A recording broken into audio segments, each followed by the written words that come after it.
بسم اللہ الرحمن الرحیم تبت یدا ابی لہب وتب، بالکل ابتدائی زمانے کی صورت ہے. ٹوٹ گئے ہاتھ ابو لہب کے اور وہ برباد ہو گیا خود. واقعہ یہ ہے کہ جب حضور کو پر وہ آیت نازل ہوئی جو ہم نے پڑھی ہے سورہ ہجر میں، فصبع بما تؤمر، پہلے 3 سال تک آپ نے دعوت جو دی ہے وہ لو کی، جسے ہم کہیں گے.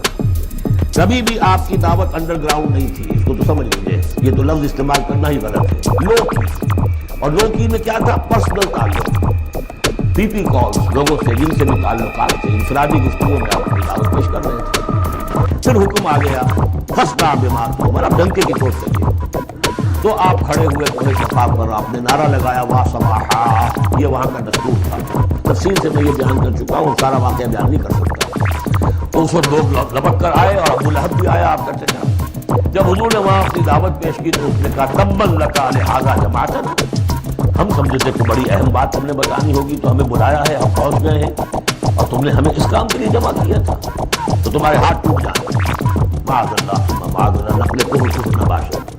چونکہ حضور بنو ہاشم کو 2 دفعہ گھر بلا کر کھانا کھلا چکے تھے، اسے تو معلوم تھا یہ دعوت کیا تھی.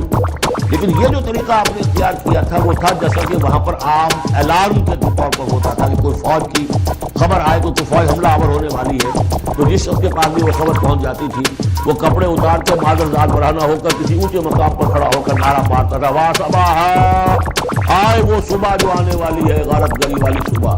تب لوگ سب لوٹتے تھے، جہاں تک آواز پہنچ گئی، جہاں تک نگاہ دیکھ رہی کہ ننگا کھڑا ہوا ہے ایک آدمی اونچائی کے اوپر، دوڑتے تھے لوگ کہ کیا خبر ہے اس کے پاس.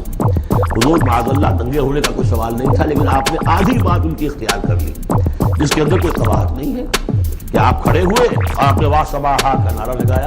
وہ صبح قیامت کی خبر دے رہے ہیں، وہ خبر دیتے تھے جو صبح ہوتی تھی غارت گری کی، دشمن آ کر حملہ کرے گا، لیکن وہ بھی تو صبح قیامت ہے. بات کوئی تو ہنسی کی نکلے، خندہ صبح قیامت کی صحیح، صبح قیامت بھی تو ہے نا. تو اس نے کہا آپ تمہارے ہاتھ ٹوٹ جائیں، تو اس کام کے لیے بلایا تھا. تو فرمایا تبت یدا ابی لہب وتب، اے نبی جیسے آپ کے دشمن جنہوں نے آپ کو کہا کہ اس کی تو دم ہی کٹ گئی، وہ ہوں گے جن کی تمہیں کٹ جائیں گی، جن کا نام لیوا کوئی نہیں رہے گا. اسی طریقے سے جس نے کہا ہے کہ آپ کے ہاتھ ٹوٹ جائیں، ہاتھ اس کے ٹوٹ گئے.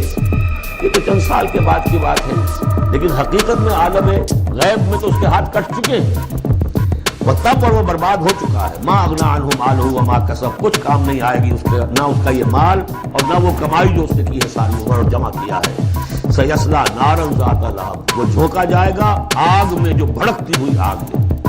اور لہب کا لفظ جو ہے اس کے اپنے نام میں بھی شامل تھا، یہ صنعت لفظی کہلائے گی ابو لہب، کیونکہ وہ بہت ہی سرخ و سفید رنگت کا، بہت جیسے کہ انگارے جیسا اس کا رنگ تھا، اور آنکھیں بھی بڑی بڑی تھی، نہایت حسین و جمیل انسان تھا. اور اس کی بیوی بھی ام جمیل تھی، بہت ہی خوبصورت عورت تھی. اور یہ دونوں جو ہے یہ سمجھیے کہ بڑی ایلیٹ کلاس تھی اس معاشرے کی. اس کے پاس منصب تھا، یہ خزانہ وزیر خزانہ تھا حرم کا. چنانچہ اس کے بارے میں مشہور تھا کہ اس میں سے اس نے سونے کے بنے ہوئے ہرن چرا لیے. اخلاقی طور پر اس کا جو ہے وہ بدنامی اس درجے کی تھی، لیکن یہ کہ حرم کا خزانہ جو تھا وہ اس کی تحویل میں تھا، تو بڑا اونچا منصب دار تھا. تو اس کے لیے یہ کہا کہ جیسے یہ دہتا ہوا انگارہ ہے، اس کو رنگ ہم نے دیا ہے، ایسی ہی دہتی ہوئی آگ میں ہم اس کو جھونکیں گے. وامرأتہ، اور اس کی بیوی کو بھی. کیوں؟ یہ بھی اتنی ہی دشمن تھی حضور کی جتنا کہ ابو لہب دشمن تھا حضور کا. بلکہ یہ کہنا مشکل ہے کہ بیوی زیادہ دشمن تھی یا یہ کہ یہ شوہر زیادہ دشمن تھا، دونوں. اور میں بتا چکا ہوں آپ کو سورہ تحریم میں جو 3 مثالیں آئی تھیں. بہترین عورت بدترین مرد کے گھر میں، فرعون کی بیوی آسیہ. بدترین عورتیں بہترین لوگوں کے گھر میں، بیوی حضرت نوح کی اور بیوی حضرت لوط کی. ایک وہ جو نیک سرشت تھی اور نبی کی گود میں پلی، وہ حضرت مریم سلام علیہا. اور یہ بدترین شوہر اور بدترین بیوی.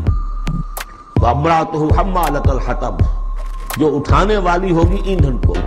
عام طور پر لوگ سمجھتے ہیں کہ وہ بخیل تھی، وہ ایندھن لے کے آیا کرتی تھی. یہ بات نہیں تھی، وہ بڑی اس معاشرے کی جو ہے وہ بڑی، جس کو آپ فرسٹ لیڈی کہتے ہیں، اس طرح کی خاتون تھی. اصل مطلب یہ ہے کہ یہ اس وقت جو حرکتیں کر رہی ہے یہ اپنے شوہر کے آگ کے گڑھے کو اور بھڑکانے کے لیے ایندھن لا رہی ہے. فی جیدہا حبل من مسد، اس کے گلے میں جو یہ ہار پڑا ہوا ہے موتیوں کا، حقیقت میں یہ اس رسی کے مانند ہے جس رسی کے اوپر یہ اب جائے گی آخرت کے اندر تو وہ لا کر ایندھن اس پر اور جہاں شوہر جل رہا ہوگا وہاں پہ اس کو ڈالے گی اور دہکائے گی ساتھ میں.